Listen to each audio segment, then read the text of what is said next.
Assalamualaikum warahmatullahi wabarakatuh.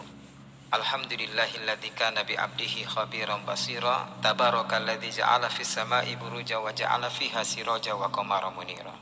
Asyhadu an la ilaha illallah wa asyhadu anna Muhammadan abduhu wa rasuluh alladzi ba'atsahu bil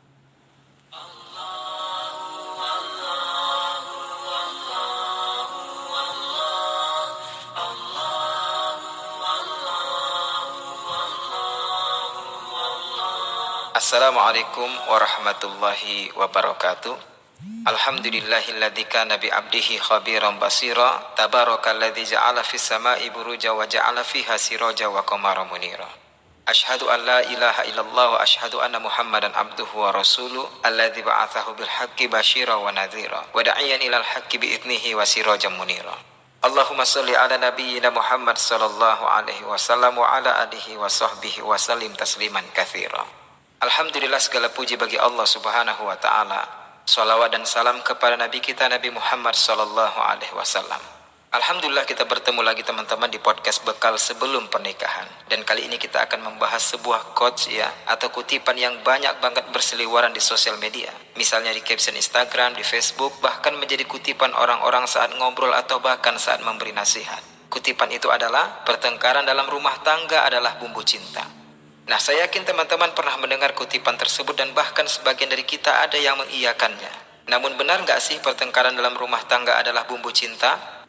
Sebelum kita jawab, dan insya Allah kita jawab terutama dari pandangan syariat, ada sebuah nasihat indah dari seorang sahabat Nabi Shallallahu Alaihi Wasallam bernama Abu Darda radhiyallahu anhu. Nasihat ini beliau sampaikan kepada istri tercintanya. Wahai istriku, apabila engkau marah, aku akan berupaya membuatmu ridho kembali kepadaku. Artinya aku akan berusaha mengambil hatimu agar kemarahanmu reda. Maka begitu pula apabila aku marah, maka buatlah aku juga ridho kembali kepadamu. Kalau tidak demikian, betapa cepatnya kita akan berpisah.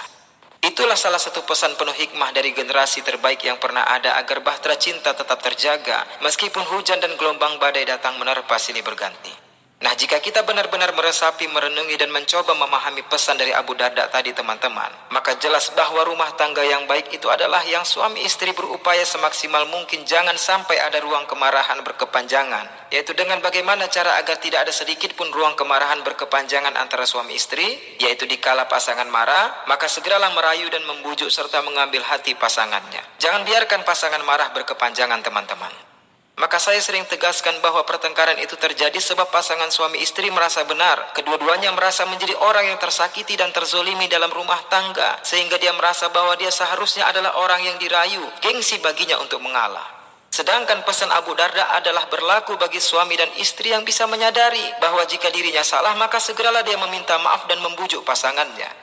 Terutama seorang pria, tidak boleh seorang pria gengsi meminta maaf kepada istrinya apabila ternyata dia salah kepada istrinya tersebut. Bahkan meskipun apabila si pria itu tidak bersalah. Sebab dia menikahi makhluk yang memang kemudian gampang moodnya rusak, lebih dominan perasaan, sehingga Rasulullah SAW bersabda bahwa wanita itu kal iwaj. Wanita itu bagaikan tulang rusuk yang sifatnya bengkok. Meluruskannya harus dengan penuh kesabaran. Jika dikasari maka mereka akan patah.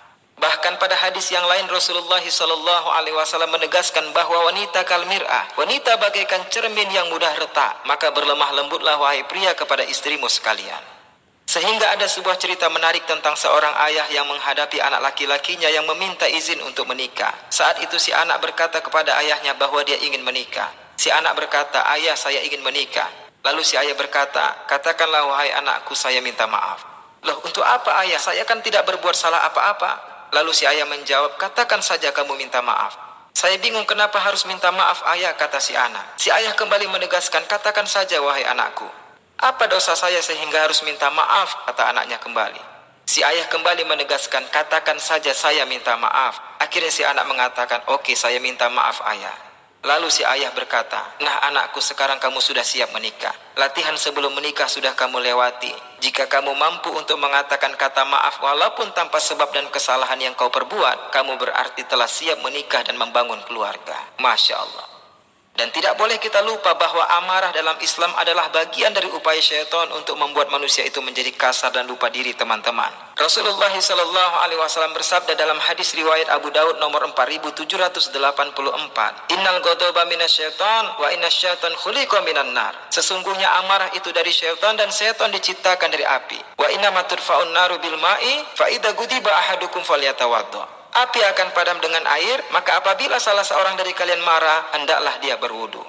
Dan mungkin sebagian kita belum mengetahui, teman-teman, bahwa berwudu adalah amalan sederhana dari beberapa amalan yang atas izin Allah Subhanahu wa Ta'ala dapat menghapuskan dosa-dosa kita yang telah lalu.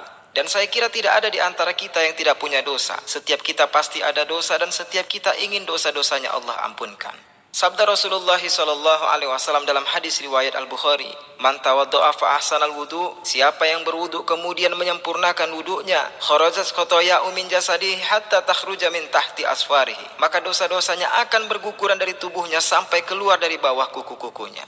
Masya Allah, amalan sederhana namun sungguh dahsyat manfaatnya, teman-teman.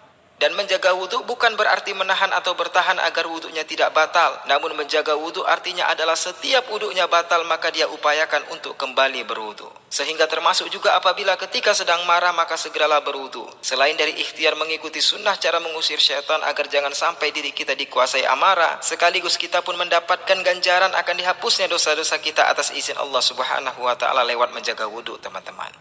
Dan pahala dahsyat bagi seseorang apabila mampu menahan amarahnya, semisal suami atau istri yang menahan amarah sedangkan dia mampu meluapkannya pada pasangan, namun dia memilih berta'awuz, beristighfar dan membicarakannya baik-baik dengan pasangannya perihal kekesalan hatinya, maka kepada dirinya akan dihadiahkan surga biiznillah.